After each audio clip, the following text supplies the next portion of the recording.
Okay, so we are going to ship this golden pheasant. So I finally found a box that I think is going to work. My whole thing is I don't want the guy sliding around. I have literally used all my peanuts, so I don't think bubbles are really going to help me out. So what I did was I set the pheasant up here on the box, made sure his tail was going to fit in, and then I am going to use some twine to put in these holes, and then I'm going to stitch him down to the bottom with those holes. So we'll see how my game plan works out.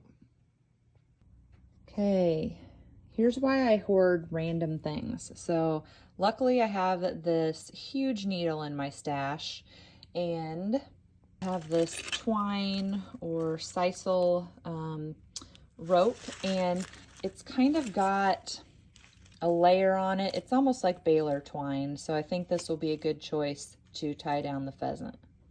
My random chicken light is coming in handy so that I can actually see into the box, so I can see my holes here. I picked one end to double knot, so I'm going to have this come up through the bottom first, and then I'll tape over it too. Okay, so I've got him strapped down, and of course my twine wasn't long enough that I'd cut, so I had to tie it there. I ended up putting some styrofoam there in the back to hopefully protect the feet, because I wanted to try and have the twine tight, yet not, cause any damage. That's what the bottom looks like. So next issue is there is quite a bit of headroom, which if you ship things, then you know that any extra, basically the dimensions of your package along with the weight are what determine the price. The other thing is this thing, since there's really nothing in it, is super flimsy. So I'm needing to figure out a way to provide this guy some more support.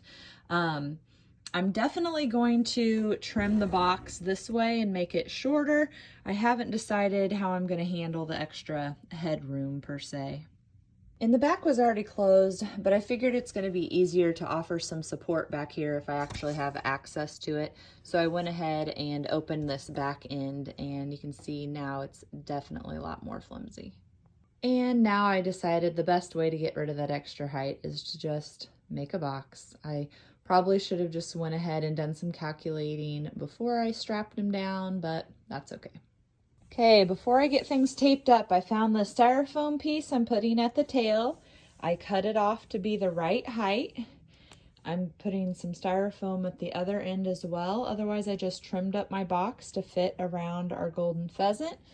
I taped this a little bit to help keep the styrofoam in place, and I am kind of sandwiching in the tail feathers, so progress.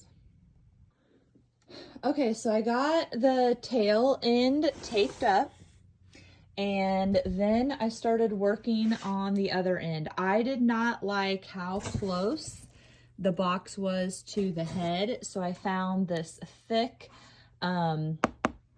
brush box. I trimmed it down. I've taped it here. I took out that styrofoam that I had because I just didn't feel like it was going to be sturdy enough. And then I'm going to fold this down and tape it to this box and then tape it all shut. So it's kind of wider at the bottom and narrower at top, but that's just how it wanted to go. And there's still plenty of room in there for the bird. And I don't think that anything's going to shift. So, okay, we got it all packaged and taped up, and the old labels are covered up.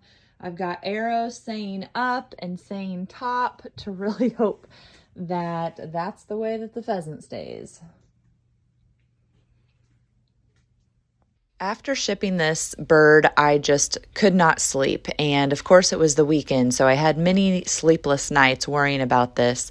And I had actually talked to the girl that I had dropped it off with, our local UPS drop-off location, and she's like, yeah, it got picked up that day, and UPS was the guy, the driver was super mad because he was late. And I'm like, great, so he's probably throwing around this package, and here I'm paranoid about whether it's going to make it or not, and it was very stressful. Needless to say, I was ecstatic when I got this message and he put this on my wall on Facebook.